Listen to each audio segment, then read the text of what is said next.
Stand Up.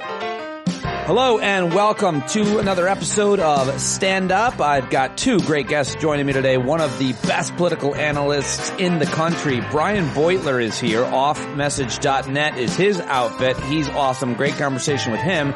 And Veterans Day is every day, not just yesterday. I went live with Allison, Jaslow, the president, CEO of Iraq and Afghanistan Veterans of America, IAVA.org. Both those conversations are great. It starts at 24 minutes. But like yesterday, I'm bringing you some really inspiring, positive, helpful clips, quotes, and emails. And I did this yesterday. I'm going to try to keep doing it because I think it might be working. According to everybody at the Hangout last night, which I'm now going to be hosting Monday and Thursday night hangouts at 8 East, there was some great feedback on this new format. Cool thing about being an independent media creator is that you aren't some slow ship, giant corporation or bureaucracy that it's hard to pivot. If I want to this week do the whole opening with these inspiring quotes and clips and emails and so on, I can do that, and I can have my normal guests on. And then I can also have a whole bunch of new, different kinds of guests on. If you stay with me, amazing. If you don't, I'll be so sad and sorry to see you go. I desperately cannot afford to lose subscribers. So I hope that you'll tell me what you think I can do. What is in the public's interest? What's in your interest? What are you looking for? I can't look at the news and report on it all day, every day, the way I have, at least not right away. I'm watching it a little bit, but I really don't know that much about what's going on right now. I got to figure out how best to take care of myself, this community that we've created, and invest more in it and grow it, which is exactly what I'm doing. So send me your ideas. standupwithpete@gmail.com. I'll see you at this Thursday night's hangout. Join us in the Discord platform where people are always chatting all day. That's going off.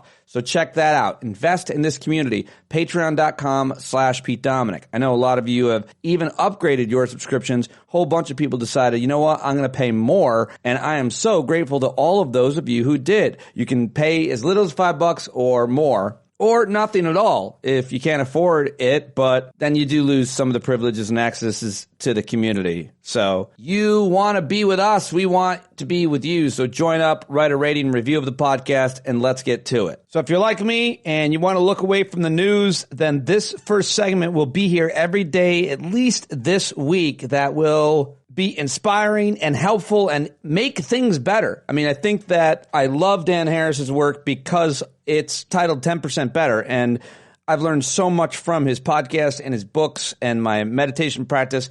So I brought a 6-minute clip from an interview he did with Sharon Salzberg, who is a real expert in loving kindness meditation, which sounds silly and ridiculous, and Dan perfectly illustrates it, why it's so important and really life-changing. So I want to change your life today with that conversation, that 6-minute clip, and a few other things. That's how I'm going to try to open the show this week.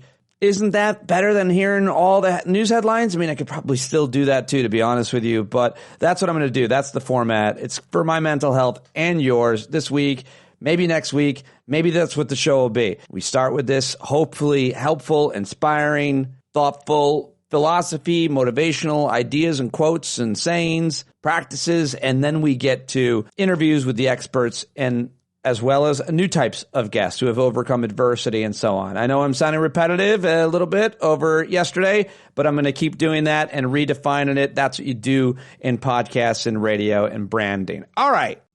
Got an email from Tina yesterday, by the way. Tina G, not Tina Winsett, who we all know and love. Tina G writes, Pete, I love the opening today. Thank you. Thank you very much. I'm glad we got a space to grieve and find a way forward together with humor and positivity. Thank you for your work. How about this for a guest idea? David Ratcliffe. He's an energetic environmentalist who also cares about women around the world, does amazing work. And then she sent me his website, newcommunityproject.info. Tina is in Indiana, and it's great to hear from you, Tina. Thank you so much for your email and your guest idea.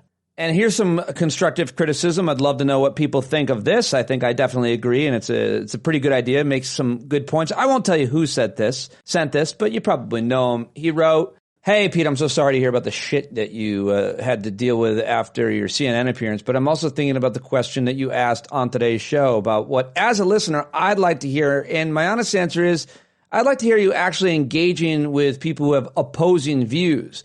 The explanation for the election that you proposed by using George Carlin is that bad people voted for Donald Trump was really discouraging for me to hear from you. I think that's a really easy answer and also a wrong one.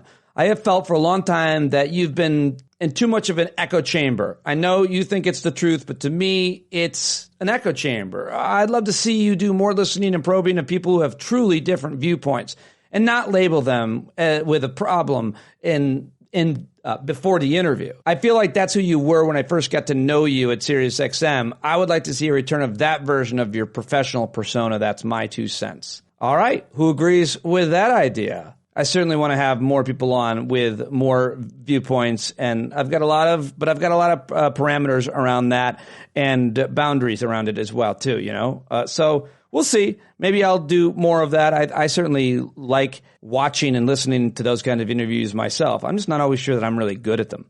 I think I become temperamental and emotional sometimes when people say things that disagree with me, and I just don't think it's a good listening experience. I don't like listening to people argue the way that I argue. How about that? I don't know. Does that make sense? Maybe I just need to know how to do it better. All right, moving on. One thing I'm not going to do is feel self-pity for myself. Oh, don't get me wrong. I do it, but I try not to stay in it for too long. Why not? Because apparently it's really bad. Here's my first clip of the day. This is British humorist, author, philosopher, scholar. It's Stephen Fry talking about the awfulness that is self-pity. Don't do it. Certainly the most destructive vice, if you like, that a person can have, more than pride, which is supposedly the number one of the cardinal sins, is self-pity. I think self-pity is the worst possible emotion anyone can have, and the most destructive. It is, to slightly paraphrase what Wilde said about hatred, and I think actually hatred's a subset of self-pity, not the other way around. It destroys everything around it except itself. Self-pity will destroy relationships, it'll destroy anything that's good, it will fulfill all the prophecies it makes and leave only itself. And it's so simple to imagine that one is hard done by and that things are unfair and that one is underappreciated and that if only one had had a chance at this, if only one had had a chance at that, things would have gone better, you would be happier if only this, that one is unlucky, all those things. And some of them may well even be true. But to pity oneself as a result of them is to do oneself an enormous disservice. I think it's one of the things we find unattractive about the American culture, a culture which I find mostly extremely attractive, and I like Americans, and I love being in America. But just occasionally there'll be some example of the absolutely ravening self-pity that they are capable of, and you see it in their talk shows, and it's an appalling spectacle, and it's so self-destructive. I almost wanted once to publish a self-help book saying how to be happy by Stephen Fry, guaranteed success, and the people buy this huge book, and it's all blank pages, and the first page would just say, "Stop feeling sorry for yourself, and you will be happy." Use the rest of the book to write down your interesting thoughts and drawings, and that's what the book would be, and it would be true. And it sounds like, oh, that's so simple, because it's not simple to stop feeling sorry for yourself. It's bloody hard, because we do feel sorry for ourselves. It's what Genesis is all about. All right, how about that? What'd you think of that? I've played it before, I'm sure, and I go back and watch it and think about it a lot. I became a pretty good expert at self-pity at certain times in my life. I didn't realize how bad it was, so I was really happy to learn that. All right, now how about this? I'm moving to another quote. This is Viktor Frankl, the Austrian neurologist, psychologist, philosopher, and, of course, Holocaust survivor, who founded a school of psychotherapy that describes the search for life's meaning as a central human motivational force called logotherapy, and it's part of existential and humanistic psychology theories. And here's a short clip of him with, I think, a helpful acronym, if you can get past the accent. He's talking about how to explain despair using an acronym. Despair can be explained in terms of a mathematical equation. D, capital D, equals S minus M. Despair is suffering without meaning. As long as an individual cannot see any meaning in his or her despair, he or her will certainly be prone to despair and, under certain conditions, to suicide. Yeah, that's been me. I haven't been really suicidal. I've been, I don't know if I want to say close or even had tendencies. I think there's something to describe where I've been where you just don't want to be alive because you don't want to deal with that adversity, that pain, that anguish that you're having. And I felt some periods of that, I got to say, since Trump got reelected, because I didn't want to. There's a lot of things. I don't want to live in that America. I didn't want to believe what we are having to live in and with. And I don't know that I thought I would be able to continue doing this work.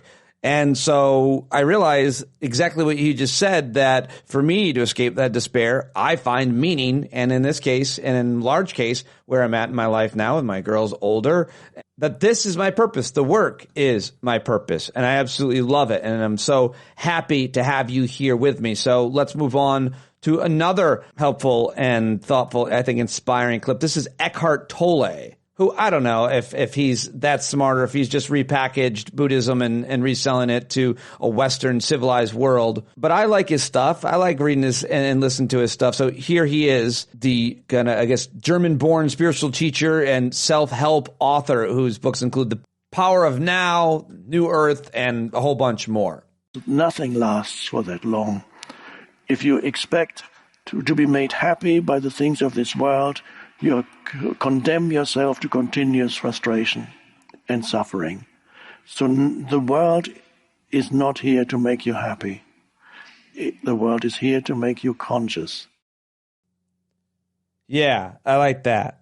That resonated with me as well. And hopefully it does with you. And more importantly than anything else, this is what I wanted to share with you, because this is where I learned the loving kindness meditation practice. And I had to learn it this way because I couldn't learn it from Sharon Salzberg herself. I had to learn it from the skeptic, the journalist, Dan Harris. The way that he unpacks this is the way that I, and I think a lot of other skeptics, especially men, but women as well, who think about meditation and think of this loving kindness meditation as sounding pretty ridiculous and pretty silly.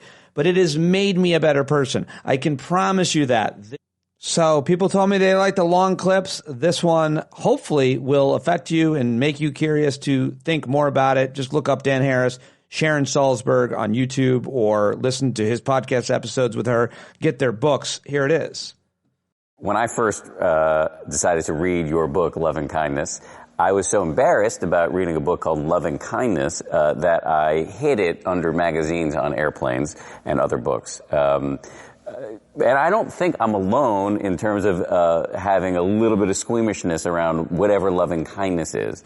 You're laughing, so... I'm laughing because it's like pornography or something. It's like you're hiding the book cover. It's not nearly as exciting as pornography, just for the record. It depends. People have some sort of squeamishness around it. Why do you think that is? Well, I think the word is odd to begin with.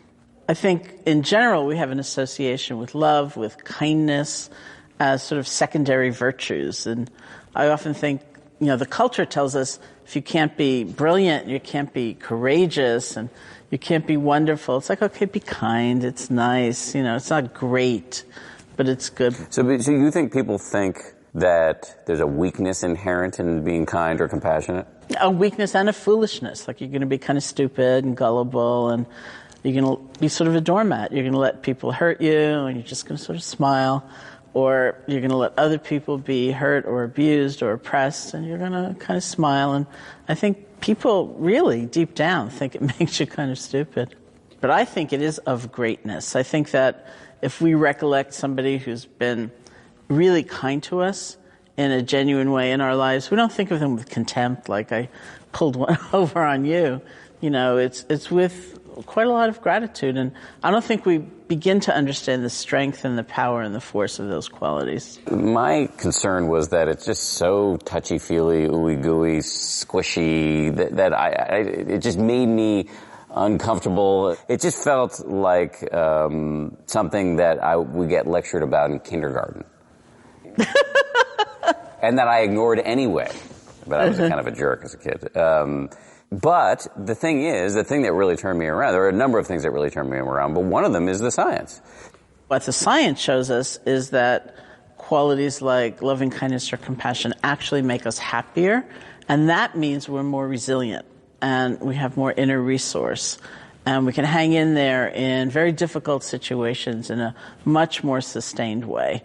And so some of the most interesting science, I think, has to do with people in very stressful situations, first responders, caregivers, things like that. And to understand that these are very adverse circumstances where you're seeing a lot of suffering, and you need a sense of inner resource to be able to continue on and do your work. So, that goes right to the point. Rather than being a weakness, what the science is showing us is that compassion, loving kindness is actually a strength. Yeah.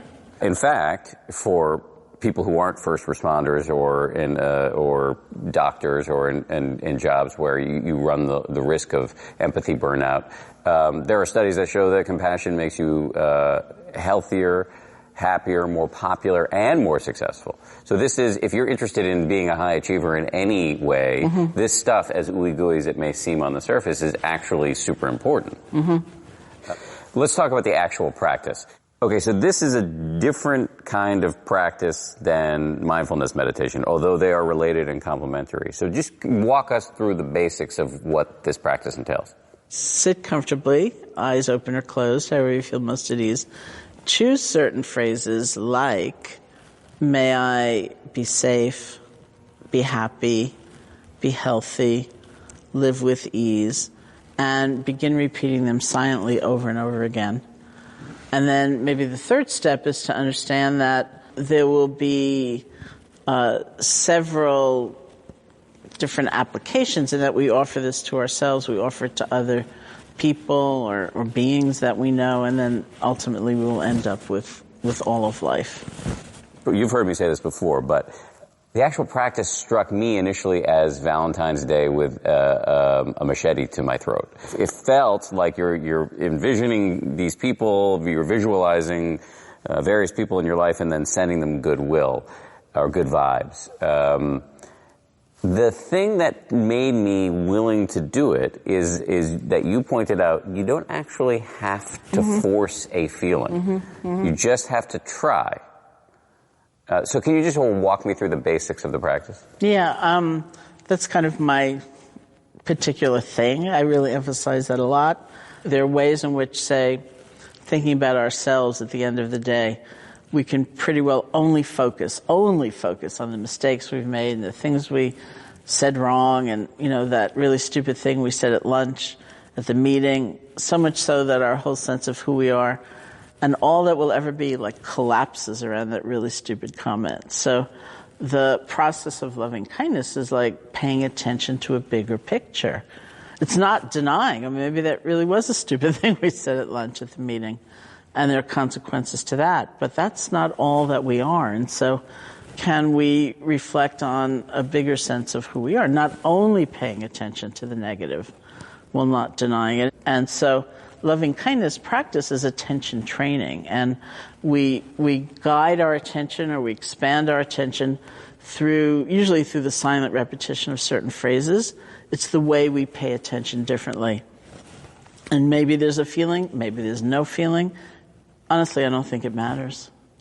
Because, and this is the heart of the matter for me, as a skeptic who can't believe he now does this practice every day, it's not like we're stuck with our factory settings. Compassion is a skill that you can train just the way you can train, your bicep in the gym. Yeah. And that is huge. Yeah. I sometimes call loving kindness practice a stretch, in that we are experimenting with looking at ourselves from different angles, looking at others in different ways, so that this person, say, we normally ignore, we look at. That's the experiment. It's a stretch. Or when we think of ourselves, we don't fall quite into the pit of only thinking about the mistake we've made, but we stretch. We kind of experiment with wishing ourselves well. Experiment with wishing ourselves well. Well, what did you think of it? loving kindness meditation. I start by offering loving kindness to myself. May I be happy. May I live life with ease. Then I focus on loved ones, a few people in my family around my life, sometimes some of you specifically. Then I extend it to other people outside of my life, sometimes my dog, sometimes even another animal. And often and every day I think about somebody I really don't like, and that's the hardest part.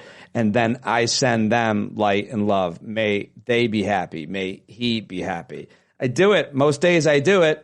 And there's a good functional reason for why I do it. So I won't be an asshole today. So I will notice the moment between stimulus and response and not react negatively to it. I still fail all the time, but this is the practice that really helps me try to get better. And I don't know where I'd be or how much worse I'd be without it. So think about it and consider it. And if you want to learn more about it, I'm happy to talk to you about it. But there's a whole bunch of books, literature, podcasts that you can reference as well. Now let's get to some laughs, shall we? Well, laughs and thoughtfulness from the great Trey Crowder. Every one of these I pretty much try to play for you. I always think he's real brilliant. And here is comedian Trey Crowder. Latest 3-minute rant from his car. Well, here we go again. Ugh, I mean, I'm not happy about it, but you're not going to catch me whining or crying or, saying it was unfair that people cheated because I'm not a goddamn baby, all right? And I can accept even the most uncomfortable of realities, unlike a lot of people in this country, okay? Listen, y'all got what you wanted, all right? I hope you know, though. I hope you understand. People are going to die, a lot of people. Ukrainians are going to die, Palestinians are going to die, women, trans people, trans kids, immigrants, both documented and not, poor people are going to die. A lot of people are going to die as a result of this. Not only that, but Project 2025 is fully on the table now. Our institutions have never been more threatened. The Supreme Court's going to become even further solidified as the nightmare repression tribunal it already is. RFK Jr. is going to outlaw 5G, and Dana White's going to be the goddamn Secretary of Education. So, hey, at least eggs will be cheap, right? Except, oh wait, no they very won't, because that's not how any of this actually works. Your boy's going to round up all the egg workers. You think that's going to help grocery prices? Come on, man. I mean, the only reason things are as expensive as they are in the first place is because Big Egg and the rest of corporate America realized that they could hike up the prices and people would still be able to pay it on account of Joe Biden's economy has actually been rocking pretty hard. Jesus Christ. I hate everything. It's not just that. It's not just the kitchen table stuff, the egg price stuff. The other undeniable, inescapable, and truly unfortunate fact here is that this country is just straight up not going to vote for a woman for president. They're just not anytime soon anyway. I mean, evidently, even a man as demonstrably dim-witted and outwardly vile as Donald Trump is still preferable to even the most competent of women just because he is a man. Ain't that America? And another factor here is we all know there's plenty of people in this country who would gladly burn democracy to the ground just as long as libs get owned in the process, right? And who knows? They very well may have done so. I guess we'll have to wait and see. I mean, the only thing we can hope for now is that these people continue to be as fundamentally incompetent and dysfunctional as they historically have been, and therefore some of their more destructive plans will not come to pass. And also, if our lovely fellow Americans actually get what they voted for in the coming years, then things are going to get pretty catastrophic. And if they do, maybe 4 years from now, this fickle, shuddering empire of ours will once again turn to a Democrat to clean up a Republican's mess, as it has so often done in the past. That's about as positive as I can be today. But one thing I damn sure do know, I'm not going anywhere. I'm going to keep running my mouth till they throw me in the gulag, all right? Y'all, we're all still here. This is still our country, too. They've not wrested it away from us entirely just yet. All right, keep your heads up. The fight continues. Love y'all. There you go. Trey Crowder, everybody. There you have it. Always great. Love it. All right, so now my first guest, time to get to him. It's Brian Beutler, and Brian is simply one of the smartest guys I know. Bill Boyle turned me on to him years ago, and he actually lives down in D.C., and they I think, live in the same neighborhood. But Brian he was a senior editor at The New Republic, and then he went and worked for Crooked Media with the Pod Saves America guys, and now he is doing his own thing at offmessage.net, his own Substack, and it's great. I read all of it. His most recent piece titled Democrats, Please Try to Fix This Problem. And I think you'll like this conversation. It's sober and This guy is just so smart. Even like the question I ask him, it's not always the one he answers. He brings it somewhere else, even smarter, to a place I wasn't even going to. I love this conversation. I love this guy. I follow him everywhere. I read and subscribe to his Substack. Let's do it right now with the best, Brian Beutler. Okay, one of the top guys I wanted to talk to. I reached out. He said yes. I'm so happy. You have been so integral. Your work on your Substack, I have relied on it so much, and I'm really happy that you're doing it. I hope it's going well. Thank you for talking to me, Brian. It's great to be with you, Pete. Does it matter what you thought was going to happen before it happened? One time in 2016, I think it was during the Democratic National Convention, I tweeted something like, Hillary Clinton is going to win. It was like the only time I really laid down a prediction, because I know just as an intellectual matter, like nobody can be certain about the future. So I was never that like out front of what was going to happen in that election. But that election really did take me by surprise. Like I more or less didn't think it was feasible that something would come and derail Trump's candidacy, and that he was losing the polls by so much that just didn't really enter my mind that, oh, that could all be wrong. This time around, everyone's kind of snake bit. So all of my coverage stemmed from the premise that, of course, he could win. He won once, and then when he lost, he increased his vote share, and then he's been campaigning constantly for the whole time he's been out of office too. I had reached a place by the end of this campaign where if he had made me place a bet, I would have placed a bet on Kamala Harris and Tim Walz winning, but never, just because you got to choose if you're forced to bet. So when the returns came in, yes, of course, like it was distressing, but distressing in contemplating what the next 4 years and beyond will look like, rather than how did I not see this coming? I asked the question because I don't think that people's predictions on election outcomes necessarily should create their credibility. I have been good at finding people throughout my career that get things right. But I'm generally thinking about economics and education and health policy and all of those in environmental policy. If we do, this is going to happen. You're really good at that. How should we know who is the most credible in a fragmented media atmosphere in the age that we're in? I don't feel like it's like a mechanical thing where you can keep score and then sift between people who aren't credible and people who are. I think just as a rule of thumb, people who express their doubts and uncertainties, but then who also try to synthesize what we know from what's happened in the past to make like an informed analysis of where they think things are going to go, like with all their doubts baked in and transparent and front loaded. Those I feel are the voices worth listening to, and not people who express certainty about the future or who see an event like what happened in this election happen and within 3 days have it all diagnosed. They figured out what nobody knew 3 days before, after one of the most complicated human interactions you can imagine, 150 million people deciding who to vote for. So let's get to it. I have my feelings. They're pretty broad. They're not specific. But my first question is, there's a whole lot of people making points and arguments as to why the outcome was what it was. But my understanding on exit polling is what a lot of people are relying on right now, especially to base these opinions, is that it's not an accurate science. And in a couple of weeks, we'll have data from survey organizations that is, and then we can come to better conclusions. But what is your warning to my audience and to your audience and followers and supporters as to know who's a charlatan, grifter maybe? Some of these Democratic strategists, some of these people with interest in making money say things that sound and make a lot of sense, and I'm not sure if they believe them.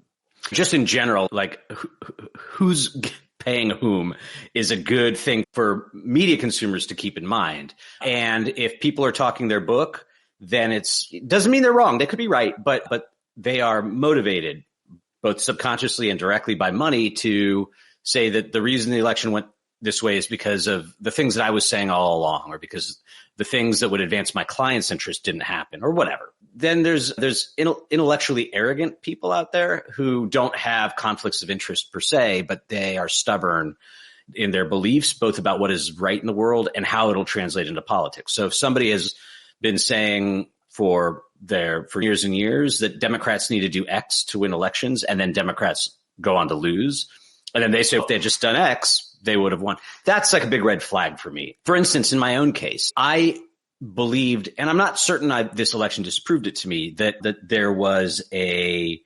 pro-democracy majority in the country that would assemble to beat back Donald Trump for really a third time, but twice, depending on how you count it. And then obviously that didn't happen. Trump is not going to win with less of the popular vote. He's going to win the popular vote, it looks like. And so that makes me question, is it wise going forward for Democrats to try to mobilize an opposition based on explicitly defending democracy? And I don't know the answer anymore. It could be that it's just not true, that given a choice between democracy and what they think will be cheaper eggs, people will choose cheaper eggs. It could also be that Donald Trump recognized and Republicans recognized that democracy had become a liability for them. And so they started fanning an alternate story where actually Democrats were the bigger threat to democracy. And then they won that argument. So at a baseline, Americans really do care about democracy. They just became confused about who's its true avatar. And I wonder when that's a really interesting point. I haven't thought that much about it, but I was at a veterans event 2 weeks ago where a veteran said we aren't a democracy, we're a republic, and made that whole argument. And my point around bringing that up is I've heard that a lot. My larger point is I'm not sure people know what the word democracy means, and I'm definitely sure Americans don't know what it's like to live under authoritarian rule. We may very well be about to find out, as they say. We effed around, Brian. We're finding out. So if I hear that phrase one more time, but it's pretty applicable. So I'm just saying I'm not sure people understand what democracy and voting. I almost feel like you need to say to some people, do you think we should vote for people to be mayor? Or do you think there's a better way? Like you should just appoint your brother? I think it's a fair point, but I think most voters understand what a democracy is, but I'm not certain that they understand. They know that it means that you vote for candidates and the one who gets the most vote wins. But I'm not sure that they understand like what all goes into making that possible, right? How do you establish a system that assures that when people vote, the results of the election are honored? Yep. And if they don't know the answer to that, then when Donald Trump says, actually, it's the Democrats who are a threat to democracy, people aren't really certain why that might be wrong. And he pairs that with this idea that they stole the 2020 election. If you get more people to believe that than to believe that Donald Trump tried to steal the election after losing, then you can lose a referendum on democracy to people who actually in their heart do support democracy. It's complicated, and it's actually unclear to me what the truth is there. Me too. I think we're going to, but even if I said fuck around and find out, but like the problem I've always seen too is like when bad things happen or we have bad outcomes in our lives and there is an entity, organization, or person to blame, we are told that it was somebody else by any number of people, from our father to Mark Levin. When it came to the financial crisis, right? Everybody knew there was a financial crisis and they understood maybe it had to do with housing, but Mark Levin blamed it on poor black people as opposed to the financial industry and deregulation. And so bad things are going to happen likely to Trump supporters, and I'm not sure they trace it back to him. Is that? I think that's a great analogy on both accounts. About where people are going to place blame for any problems Donald Trump's second presidency causes, but also for the question of hurricane on Joe Biden. Yeah, but it applies just as much to say like the insurrection on January 6th, right? Like you could, if we just step back and put a veil of ignorance over ourselves, you can look at those interpretations, you can look at those events and interpret them one of two ways. One is that Donald Trump lost the election and tried to steal it. The other is that the election was stolen from Donald Trump and brave patriots tried to wrest it back for him. And so once again, you have a situation where there's this reality that happened. There was an attempt to change the results of the last election. But the question of why that happened was up for grabs in the discourse. There was a battle for narrative control over what happened in the last election. And at the very least, Republicans seem to have fought it to a draw, which is troubling.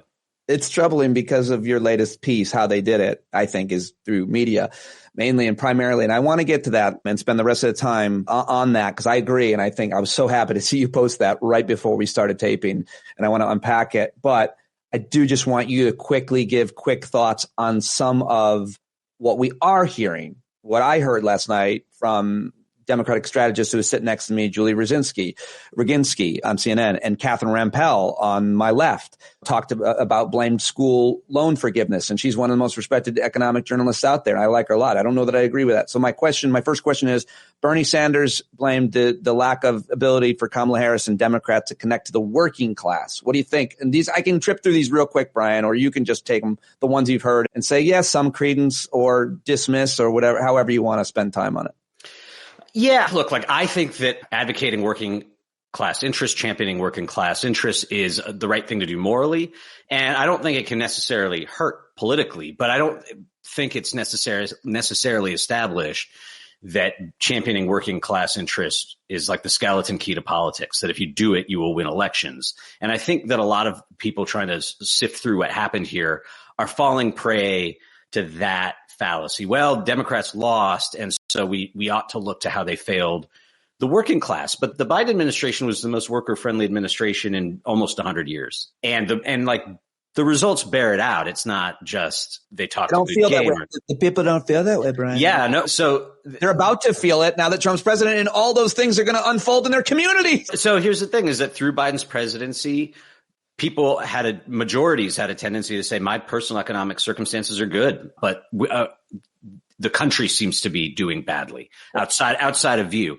And I think that what's very likely to happen is that Donald Trump is going to take power, and those sentiments are going to flip, because the Republican people saying everything's terrible under Joe Biden are going to turn around and say, actually, no, suddenly I can afford all my groceries very easily. And so you can't, when Bernie Sanders or any commentator says Democrats lost because they didn't address the needs of the working class, I think you really need to be very careful that you're not begging the question, just assuming that must be the reason because they lost. You should look at what Joe Biden did.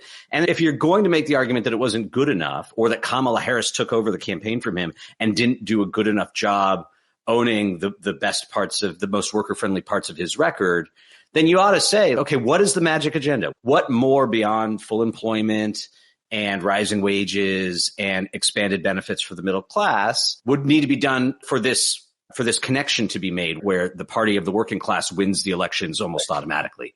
And I don't see a lot of that kind of thinking happen. Where I would like to moor the conversation is not necessarily in where I think it belongs, which is in the kind of the media revolution that's happened over the last 15 years. But just in general, there was a uniform swing basically against Democrats in this election. And so you should look for systemic explanations and not tactical ones, right? It's very unlikely to me that if Joe Biden had simply done less student loan reform, he would have won the election. That does not compute. But sorry, go ahead. Finish. There is something in the culture and the kind of folk wisdom that accumulates across populations that it made people decide they wanted to throw Democrats out of power, and they're doing it all over the world. And so it can be something about something systemic economically, or it can be something about the media. We are all marinating. Right. And so that's what we have to get to, because that's what your latest piece is about. I've felt this way since I became a member of the media, since I started hosting a radio show, went from just doing stand-up to because I became a student of the media. How do I succeed here? Who's succeeding? And I watched all the right-wing guys, they were amazed. They had huge audiences. I thought it was pretty easy to figure out what they were doing. And then I working at Colbert and The Daily Show, and now even with John Oliver, these guys do well through comedy. But what you're saying in your latest piece is Democrats, you've got to fix the problem of media.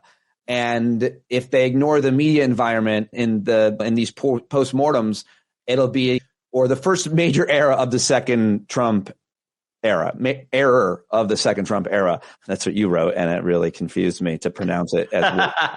Maybe I should rewrite that. You should have thought about that. It was so hard for me. It tangled my brain up. But it's a great point. Make the case you made in this piece, and it's also the case why everybody listening to me should subscribe to offmessage.net. Listen to this.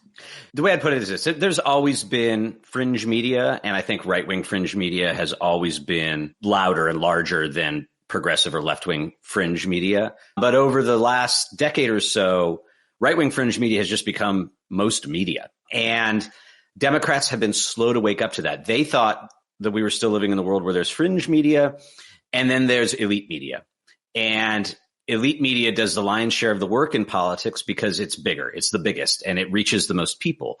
And then the way you influence elite media is that you make a bunch of, you put smart people into debate with one another, dialogue with one another, and then the people who control the New York Times or CNN or whatever come to conceive of politics through that discourse, and they transmit it down to the masses. And I think Democrats are still playing that game where and liberals, they nurture people like me who are trained journalists, and we know how to construct arguments carefully, craft them to be immune to or bulletproof from criticism, and the hope that makes people with big megaphones talk about politics the way we hope they do. The right wing isn't playing that. My counterpart in media is no longer somebody like Jonah Goldberg, who used to work at National Review, or Ramesh Ponnuru, or one of these elite conservative intellectual types. It's Rogan. It's Rogan. Or it's, if you want to get a little bit closer to Republican Party officialdom, it's these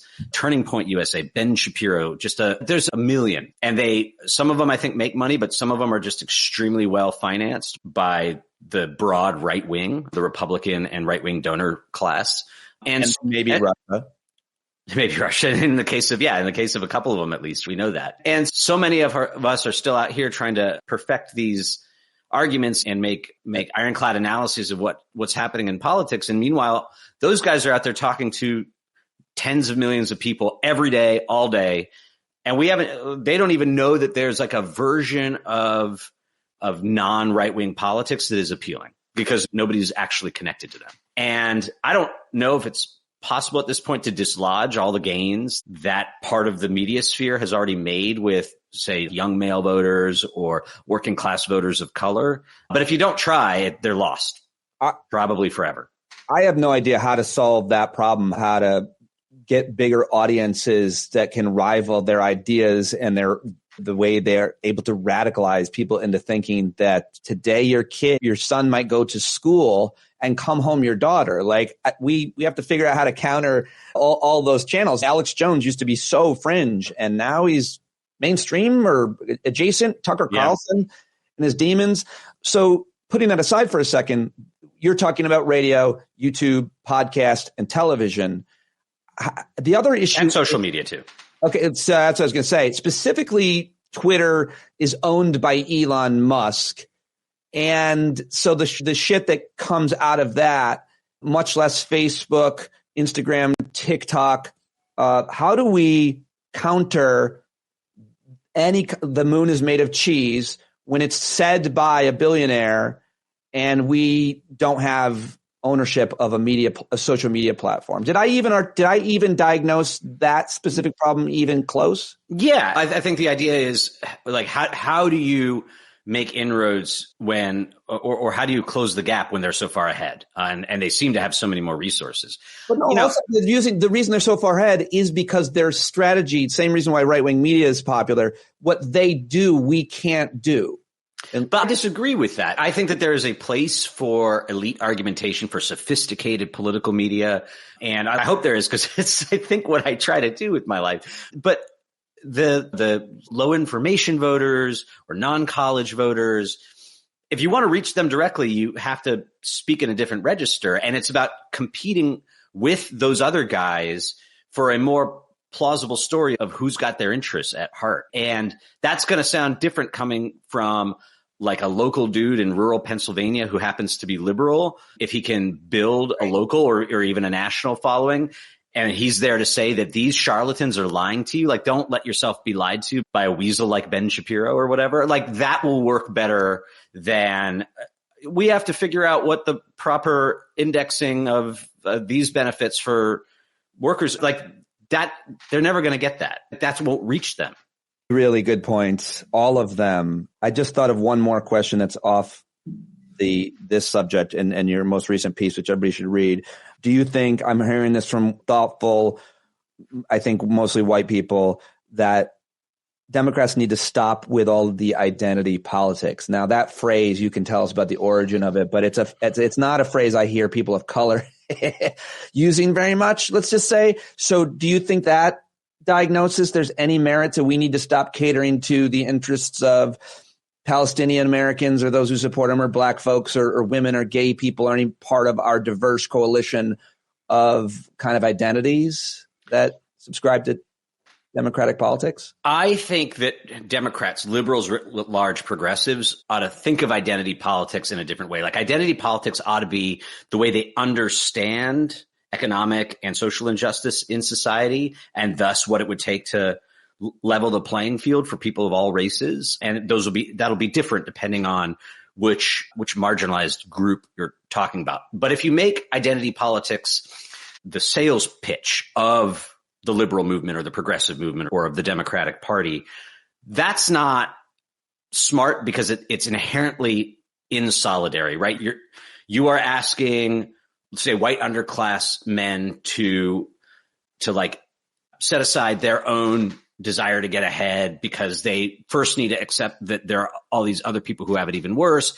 And it's an important intellectual exercise for, I think, people to do when they're open to it, but it can't be a demand you make of people if you're trying to get them to vote for you at the top, right? Like, you want them to believe that this coalition is the one who's going to advocate the interests of all of these people who are at a disadvantage to the very rich, right? Rather than start with the premise that we are all divided from one another, and there's some of us have it better off than others, and those people need to acknowledge it first before we make any progress. I don't think that like intellectualizing what should ultimately be politics of solidarity is wise strategically. But to say that it's not wise strategically doesn't mean you encourage people who run for office or people who have a lot of clout in the discourse to pretend it isn't true. Like, they should remember it. They should think about it. They should know it. And it's a worthy goal in public life to try to make just people more equal. It's a worthy goal if you're someone in public life to see people, their struggle, their interests, their needs. That's a good effort thing that we should be doing. And that's not identity politics. That's, hey, what do you need? What's going on in your life? How do I? In a good common good politics, the fortunes of Black Americans and Latino Americans and gay Americans will all advance together. What about Catholics? Sure, why not? But I think that a politics that says, I'm going to advance the interests of Black people and Latino people and gay people in these different ways, and that's my platform, is going to leave a lot of people feeling like you're not offering me anything. And so you start with the general and you hope that it advances the interests of the specific and not the other way around. So we shouldn't be focused on Black jobs or Hispanic jobs, or it's weird when they say what we're doing and then we're only doing it as a reaction to what they're doing. There wouldn't be so much. Why are you talking about racism? Stop talking about it. I'm like, listen, this guy just called me the N-word 5 times and punched me in the face. Like, I would love to not talk about it. So this is a great point, because I think that when a lot of people hear the point I'm trying maybe a little in a slightly muddled fashion to articulate, they think that it means that that progressives should stand down when there's prominent racism in society. And I think that's not correct, right? Like, when Trump held his Madison Square Garden rally and all those speakers said all those terrible things, it was right to say, see? And moreover, I think that it's right, not like it would have been better to say, this is what we're talking about. They just revealed that they hold wide swaths of us in contempt versus Puerto Ricans, Jews, Palestinians, right? Like, the mask came off for the whole movement, and it created an opportunity for Democrats to make a pitch to everyone who cares about equality and equal dignity of all people and so on, to say, see, this is what we're talking about. Brian, I really appreciate you joining me today. I'll follow you anywhere. And I think as evidence from this conversation, how much you've thought about these issues and how humble and curious you continue to be is of great value to me and all of your readers and supporters. And you'll be extremely important as you shine the light. I think people like you are a lot more important than you were the day before the election. I wish that weren't the case, but it is. And I'm grateful for you. That's very kind. Thanks, Pete. There you go, everybody. Offmessage.net, Brian Beutler. Go follow and support independent media and consider being a member of his outfit. It's real good. I highly recommend it. And now it's time to get to one of the best leaders I've ever met in my life, a woman who has become a mentor and a close friend of mine. She is also, of course, the CEO of Iraq and Afghanistan Veterans of America. She's an Iraq war veteran, a dedicated public servant. You can follow her on social media. More importantly, IAVA. Go follow them everywhere. Subscribe to their TikTok channel. They asked me to push that. They've started that. It's going really well. Send the message. Every day is Veterans Day, so I thought it would be best to play it the day after, thus to live that phrase out. And also, I hosted their gala last week, the annual fundraiser, and it was great on Thursday night, as good as it could be, because based on, where I was at mentally, it was right before I went over to CNN. But it was great. General Petraeus was there, and Aquilino Ganell was there, they honored. Of course, he's been on the show. He's a friend of mine. So it was a pretty special night. I loved doing it. And here's my conversation right now with the amazing Allison Jaslow. It is Veterans Day, and I am very happy to talk to one of the best leaders of our generation of veterans. She is the CEO of Iraq and Afghanistan Veterans of America. She is a veteran of the Iraq War. She's had an amazing career in leadership, and I saw her the other night because I was honored to host the IAVA Gala in New York City. She is one of my favorite people. She's a mentor. She's a friend. I'll do anything she ever tells me. But luckily, she did something I asked her and joined me today. Give it up for Allison Jaslow.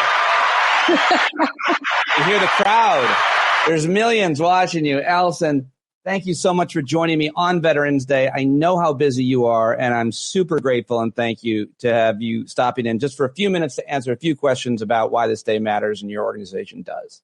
Thank you for having me, Pete, and thank you for also helping us host a wonderful Heroes Gala in New York City last week. As you know all too well, to fuel a mission of an organization like ours, you have to have successful fundraising events. And so everyone left inspired and feeling really great about the vibe in the room. And that was in large part thanks to your leadership as MC. Do you think General Petraeus is upset with me for my jokes about his skincare regime? I don't think so, but I think it's great that he gave you his business card. Yeah, that was the one sign that I knew he wasn't going to have me killed. He was really cool and a class act, and I appreciated him, the way he conducted himself and the work that he's done in retirement. All right, let's get into important issues for veterans and your organizations. But Before I do, I was really shocked to learn many years ago that, of course, we have an all-volunteer army. There's no compulsory service like there are in other countries nowadays, like there was in our country at times with the draft. Mm-hmm. It's 99% of us don't obviously serve. You did. Why did you join the United States Army and when? I went to school on an ROTC scholarship in the fall of 2000. So as my sophomore year of college, the trajectory of my service fundamentally changed. But I found myself on that path because I'm the only success story of Career Day that I know. I got voluntold to go to Fort Myer, which is the military base that is connected to Arlington National Cemetery, when I was 13, and wanted to go a lot of other places that I were told were fun or you got some free stuff. But Fort Myer is a very ceremonial base, and the pageantry there really swept me off my feet. And so from that point on, the Army was my dream. I would have gone on an ROTC scholarship, but I also would have enlisted and met with a recruiter, but ended up on an ROTC scholarship the fall of 2000, was sworn in May of 2004, and found myself on a plane to Iraq the day after Thanksgiving in 2004. Served for 4 years, got out in 2008, and then had some wild and crazy adventures ever since. Tell me about your service and something that you take away from it, learn from. I bet you're going to say something like, oh, every day I think of this about my service. I'm sure a lot of it is instilled and ingrained you and most who served. So what did you learn from your time in Iraq? You saw combat, didn't you? I was in a combat zone and I was doing convoy security where there were IEDs hitting some of the convoys that I was on, and definitely small arms fire. I think a couple of things. I think not just being a veteran, but a combat veteran gives you immense perspective on life. I tell people all the time, the way Americans were acting during the pandemic, I think most of my fellow Americans would not be able to handle a deployment, let alone even the dangerous part of being at war, but just the deployment, just being, even if you stayed on a base the entire time, without your support network, without modern conveniences, having to put a mission on other people's needs and priorities that were set beyond what you wanted to set for yourself, above your own. But I think it really gives you life perspective at a very young age. And we all know that not everybody endured that experience the way that maybe I did, but it gives you a lot of perspective at a very young age that I think has served me well throughout life. And then I would say that there are two things that I picked up via the Army that really are core to who I am ever since, as somebody who's also sought to serve my fellow Americans in public service ever since, whether it's what I'm doing today on behalf of my fellow veterans or some of the other roles that I've had. But the first is mission first, people always. And that really is a North Star for me. And then the Army has what they call the Army values. They spell leadership: loyalty, duty, respect, selfless service, integrity, and personal courage. And I may have left the Army, but those are values that really, I think, define not only who I am, but who I aspire to be, even though I'm not wearing the uniform anymore. And I think what I try to do is, and you know this about my background, I've had a background in politics too. And perhaps if we had more of the Army values in our politics right now, it would feel a little more pleasant, right? But I can only control what I can control. And so that's just, sort of the way that I've tried to walk through life ever since. It's funny because as I know you really well, we become good friends. You become a really important mentor in my life. I guess it made me think for the first time when you were just talking that I like to have mentors and people in my life who can help me and make me a better person. And you've done so much of that. And I do think a lot of it is because of what you learned serving in the military and your leadership positions up till now. And my point is, find a veteran to be friends with, because whatever they learned in their service, they can impart much of that wisdom on you. You can't obviously replicate it perfectly. But yeah, no, I had a panic attack this morning when I found out I was out of coffee. So yeah, most of us probably are well suited. I threw the can at the fridge, but it's okay. Everything will be fine. I got more coffee. Well, the other thing I'd say to the point about perspective too is, like, for those of us who are combat vets and experience loss during our time overseas, like, I've objectively, I think, been through some tough shit at different junctures in my life. And it's a helpful reminder that as hard as things might be for me at different points in my life, personal challenges, professional challenges, a combination of both at the same time, but I'm one of the lucky ones. I made it back. Unlike my buddy whose stuff I had to pack up and send to his family after he got hit on a convoy. And so I think it enriches and gives you perspective on some of the other challenges that can come at you in life when you essentially get taught that lesson. If you're somebody like myself who learned the lesson at such a formative time in your life, which I was 22. Sometimes I'll meet veterans from this generation and I'll ask them if they know about IAVA or if they're a member of IAVA. And I'm always happy when they know and are and support your organization, and always so disappointed when they're like, no, I don't know it. I'm like, you serve and you don't know about IAVA. You got to find out about them and join up, sign up. This is an amazing community that has certainly impacted my life. And I'm not even a veteran. How can you be a veteran and not know or not be a member? What is your organization doing? And what are you doing for your members? Why does it pay to be part of your organization? IAVA, or Iraq and Afghanistan Veterans of America, is the leading voice of the post 9/11 generation of veterans. We also have a catchphrase that you've probably heard before, Pete: we've got your back. What that looks like in the work that we do is we are the leading advocacy organization for our generation of veterans. So we have chalked up win after win on Capitol Hill for things like the post 9/11 generation GI Bill that many post 9/11 vets have now gone to college and gotten multiple degrees on, but had dwindled down to a benefit that couldn't get you much when we started matriculating back into civilian society. IVA's advocacy and partnership with lawmakers took that benefit and brought it back up to what the World War II generation got when they were leaving service. Right. And then additionally, if you are involved in our organization, which can look like being like one of our numbers, it can also look like participating in research projects that we do that help fuel our advocacy and tell the story of our generation of veterans. But we also have, over time, and I'm sure you've seen this, Pete, it used to be called Storm the Hill in the past, but we have IVA's Cavalry, which is our premier leadership and advocate development program. And so we help, Allison Jaslow can be the voice of the post 9/11 generation veterans, and it's certainly a part of my job, but it's way better if I can help invest in veterans understanding the priorities of our generation and also helping use their story to advocate on behalf of those priorities is way more effective and way more powerful, especially when we grow in numbers, than I or my staff could ever do all on our own. So that's like the work that fuels the work and allows us to continue to be the leading voice of the post 9/11 generation of veterans, and also an advocacy leader for the vets who I am proud to be a part of in community. Very well said. And last question for you is about what you're working on, what your priority issues are. You have something called the Big Six: selective service, democracy, repeal AUMFs, Afghan allies, reproductive care access, alternative therapies. What are you looking at moving forward? It's 2024 Veterans Day. What do you want to get done? Your organization has a history of wins for this generation of organizations. What are you hoping to win this year and in the coming years?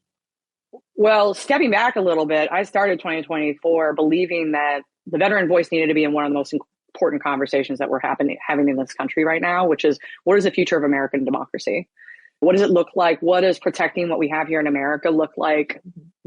Where do we have shared values, and where is still some tension that we have to work out? But I think you joined us on the road in this, and vets themselves come at this from very different directions. But I do believe that whether it was in the fall heading up to the election or whether it's going forward, the veteran voice will still be a powerful voice in that conversation. And again, it's a personal goal of mine as the CEO to make sure the veterans' voice is prominent in that conversation and can be a powerful one.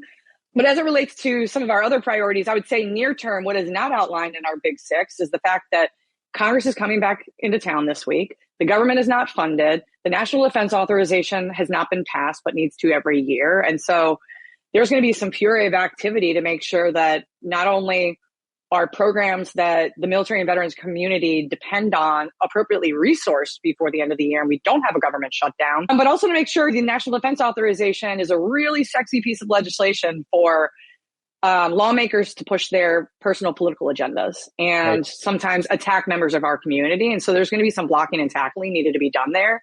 I mentioned beforehand, we have a tagline, "We've got your back." And especially for the most vulnerable or marginalized in our community, we really need to flex sometimes on their behalf. But I'm telling you something you don't already know, that the landscape is rapidly shifting.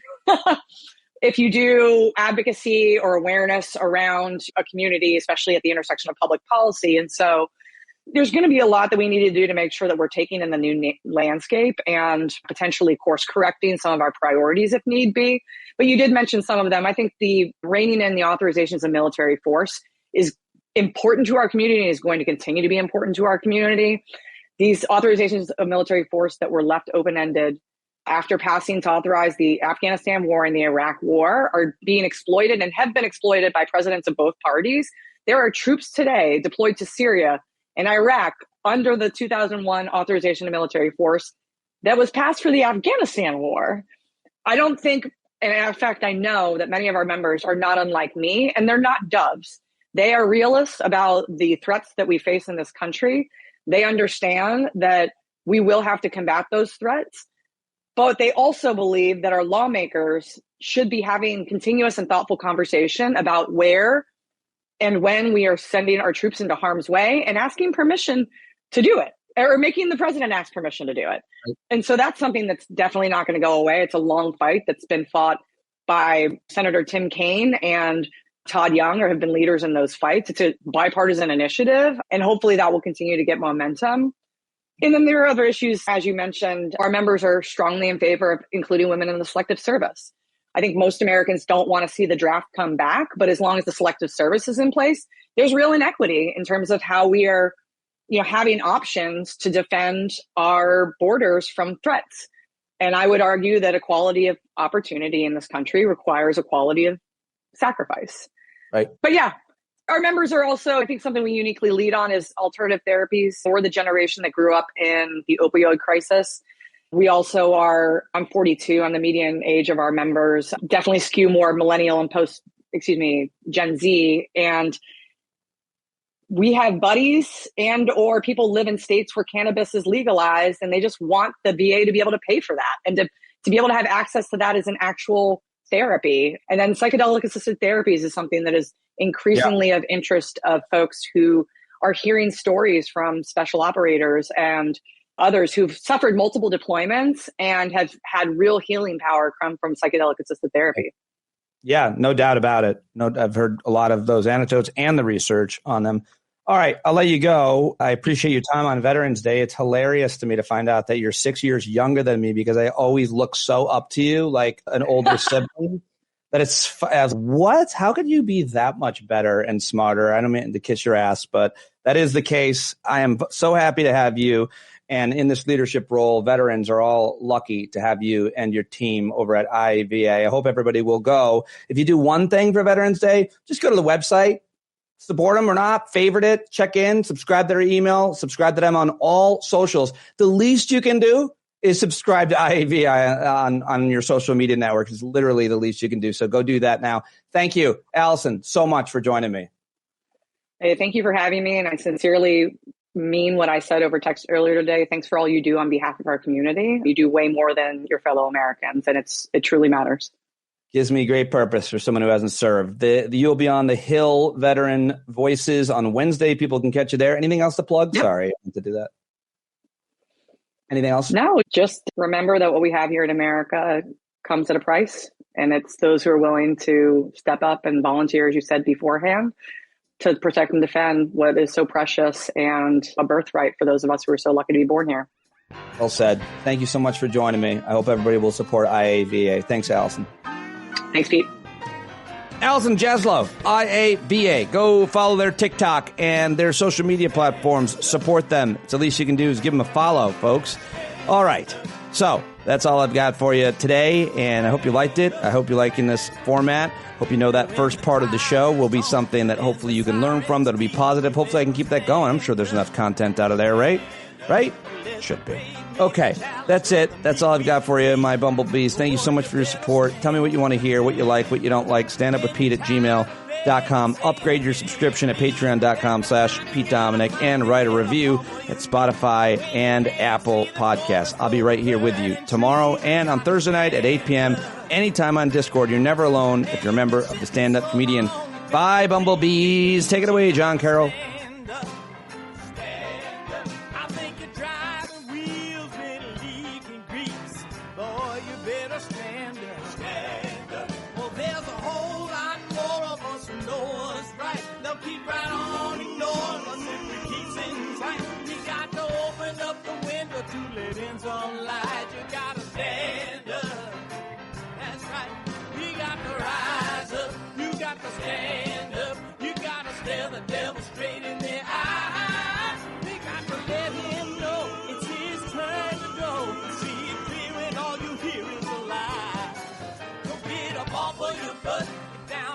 On your fence, even if it ain't a very friendly audience, well, they'll begin to listen when you start making sense, and you stand up, stand up. No need to point your rifle to defend your town, just stand up, stand up. You know they can't deny you what you're laying down, boy, you better stand up, stand up.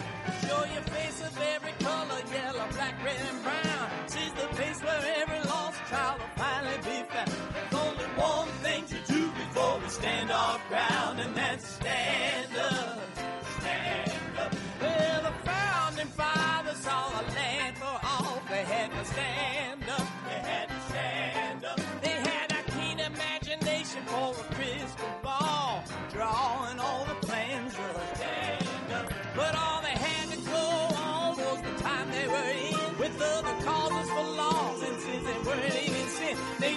change was gonna come before the change could begin. They had to stand up.